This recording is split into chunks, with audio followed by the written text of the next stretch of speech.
Bonjour, c'est Cryptoly, j'espère que vous allez bien. Aujourd'hui, on va parler du BNB, la crypto-monnaie de la BNB Chain, et plus communément la crypto-monnaie de l'exchange Binance, le plus gros exchange qui existe actuellement, celui qui fait le plus parler de lui, et on va voir un petit peu tout ça et ce que représente la BNB. Déjà, le BNB, c'est forcément, quand on parle de BNB, on parle de Binance, et il faut comprendre que c'est directement allié à Binance, surtout qu'il y a tout un système de burning qu'on verra tout à l'heure, donc qui est directement lié à l'exchange, et forcément, quand on parle du BNB, on parle aussi de Binance, avec tous les différents produits qui peuvent proposer. C'est le plus gros exchange qui est sur le plus de plateformes, qui prend le plus de volume, que ce soit en futur, que ce soit en spot, que ce soit sur toutes les différentes parties, même sur du earning, c'est celui qui a le plus de liquidité actuellement, donc ça fait partie des plateformes les plus favorisées, surtout que le BNB est utilisé pour réduire les coûts et les frais lors des différentes transactions, les différentes fees, donc forcément le BNB a une véritable utilité, surtout qu'il est aussi utilisé pour du stacking dans le Launchpad, il est utilisé dans le stacking notamment pour la carte. Globalement, il y a tout ça qui détermine un véritable intérêt sur le BNB, et on a tendance à penser que le BNB c'est une représentation réellement de Binance et de ce qu'est Binance, donc forcément ça rajoute aussi à la vision que les gens ont du BNB. Mais le BNB c'est aussi et surtout le moyen de payer les fees sur l'utilisation de la BNB Chain, anciennement appelée la BSC, et ça a été renommé sur la BNB Chain, et sur lequel il y a beaucoup de DeFi, et ça a été la blockchain qui est EVM compatible, donc qui est compatible Solidity, qui a permis lors de l'avènement de la DeFi et la saturation d'Ethereum de reprendre une utilisation peu chère sur tout ce qui se passait, tout ce qui était mis en place. Donc c'est vraiment un véritable intérêt, la BNB Chain a joué un véritable rôle dans l'expansion de la DeFi, surtout que c'est directement intégré dans l'écosystème Binance, c'est très facile de l'utiliser, c'est très facile de déployer des applications, c'est très facile d'alimenter des wallets à partir de Binance. Globalement, tout est simple, et par exemple, on va prendre l'exemple de PancakeSwap, qui a été vraiment simplifié aussi dans l'extrême, dans l'utilisation, et c'est une blockchain qui est performante, peu chère, relativement scalable, par contre, pas très décentralisée, voire même très centralisée. À l'heure actuelle, nous avons un petit peu plus de 20 validateurs, ils vont pousser à 40, mais à côté, ce qui est intéressant de voir, c'est que Binance et la BNB Chain, enfin Binance investit énormément dans la BNB Chain, à travers plusieurs choses. C'est les premiers à avoir lancé un BAB, donc les Soulbound Tokens, justement pour une preuve d'identité sur Binance. C'est aussi eux qui ont lancé une ZK EVM sur Binance, donc on est sur pas mal de choses qui sont en train d'être lancées avec beaucoup de valorisation qui sont en train d'être effectuées sur la BNB Chain, où le produit de la blockchain de Binance avance à grands pas, et justement la roadmap est en train de se densifier. On avait un petit coup de mou globalement sur 2021, fin 2021, début 2022, et là ça commence à se réaccélérer, ce qui est positif. Ça montre que justement il y a peut-être un certain nombre de choses qui vont évoluer et avancer, et on sait par exemple que PancakeSwap est en train de s'instancier dans l'utilisation de la BNB Chain et va avoir un rôle prédominant, et que justement la BNB Chain va avoir un rôle aussi prédominant dans l'utilisation de l'exchange actuel. Donc on a quand même pas mal de choses qui nous donnent une bonne idée de la BNB Chain. À côté, nous avons du burning, donc nous avons continuellement des BNB qui sont détruits en fonction des fees utilisées, et justement nous avons eu le 21e qui a été fait, donc là c'est pas à jour, le 21e qui a été fait, 21e qui est un petit peu plus de 2 millions de BNB qui ont été brûlés pour 500 millions de dollars, donc la max supply est continuellement en train de diminuer, et ça c'est positif pour la valeur du BNB. BNB Chain s'est fait hack aussi, il faut savoir ça, c'est-à-dire que il y a quelques semaines de cela, je vous en avais parlé notamment lors de la quotidienne, que le BNB s'était fait hack, et l'avantage d'une blockchain centralisée,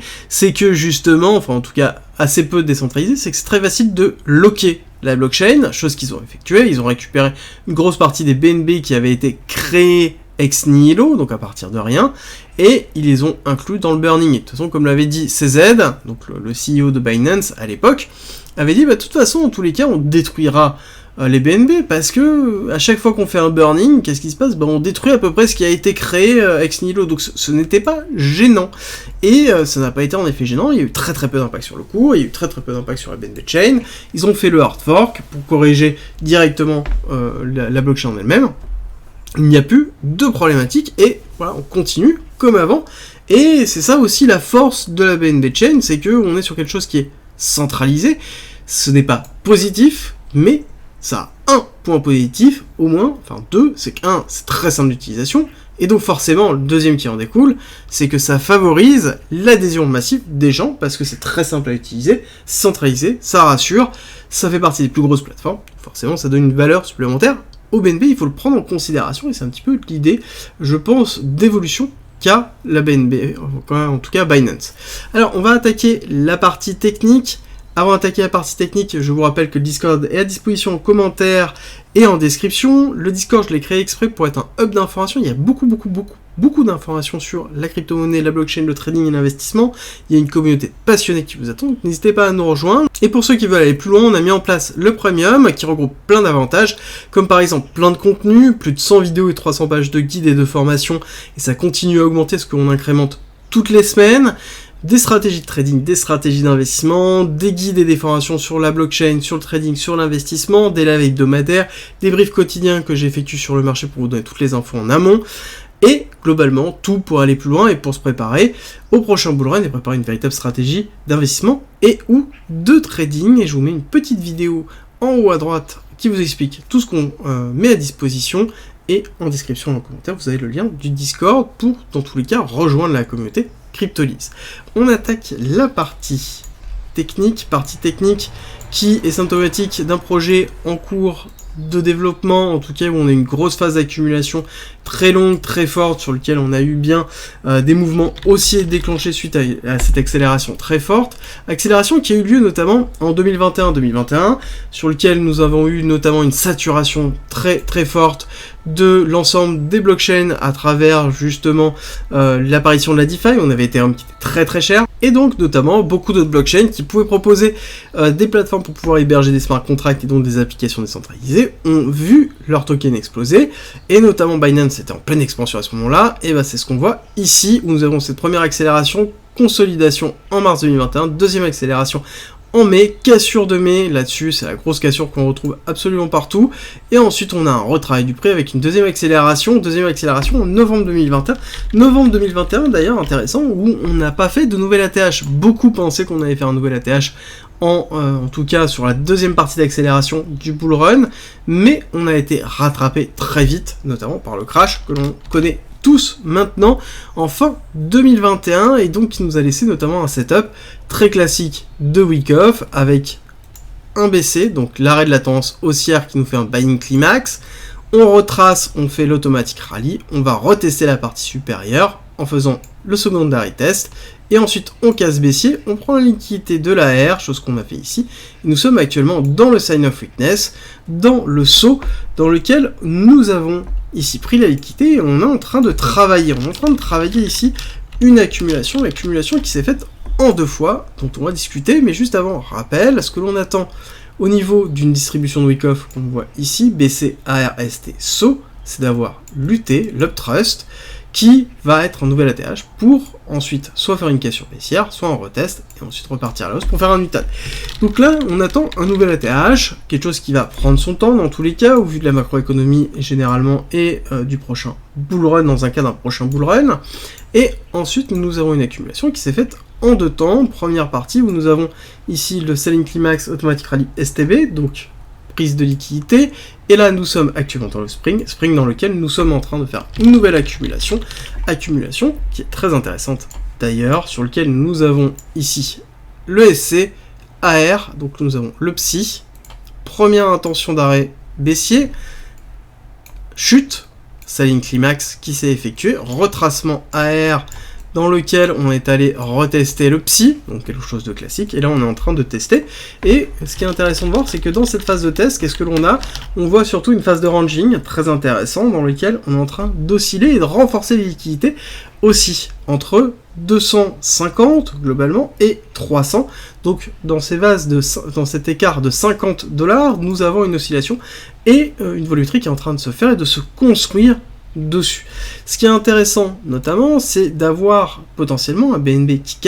casse en dessous des 250 et qui pourrait aller chercher à retester la barre des 200, sur lequel on a ici un équalo qui s'est mis en place, donc un renforcement des liquidités très fort, parce qu'on n'oublie pas le principe d'une accumulation Wyckoff, c'est aller chercher des liquidités. Et donc là, les liquidités se trouvent ici dans ce SC, mais se trouvent aussi au niveau de cet équalo qui se trouve là. Donc on aura une belle target là, mais il faut faire attention au niveau du BNB, parce que le BNB en lui-même, quand on regarde ici ce qui s'est passé, nous avons un actif qui chute assez peu, somme toute. D'accord, on n'a pas fait de nouvelle ATH, on n'a pas fait de quelque chose de très puissant, et à côté, lors de la crise, lors de la cassure très très forte, on se retrouve sur un actif en lui-même qui est plutôt résilient, qui est même très très résilient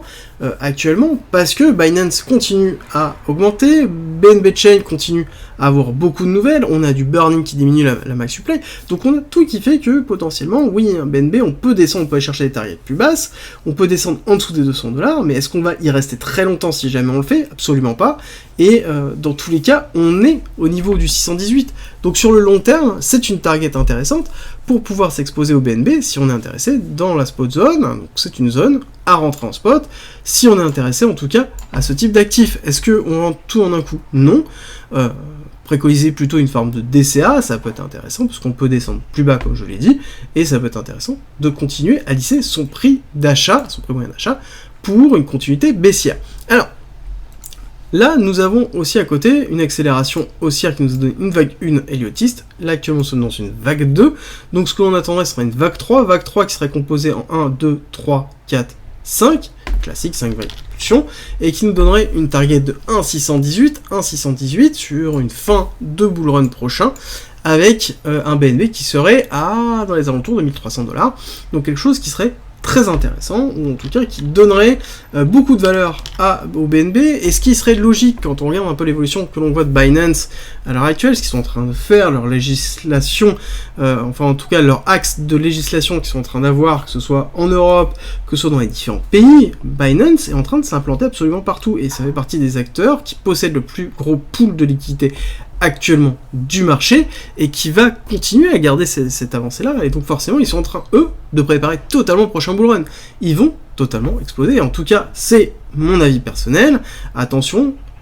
à vous, ça reste uniquement mon avis personnel, mais moi personnellement, le BNB fait partie de mon bag, et continuera à faire partie de mon bag, et je continuerai à m'exposer dessus si on continue à descendre.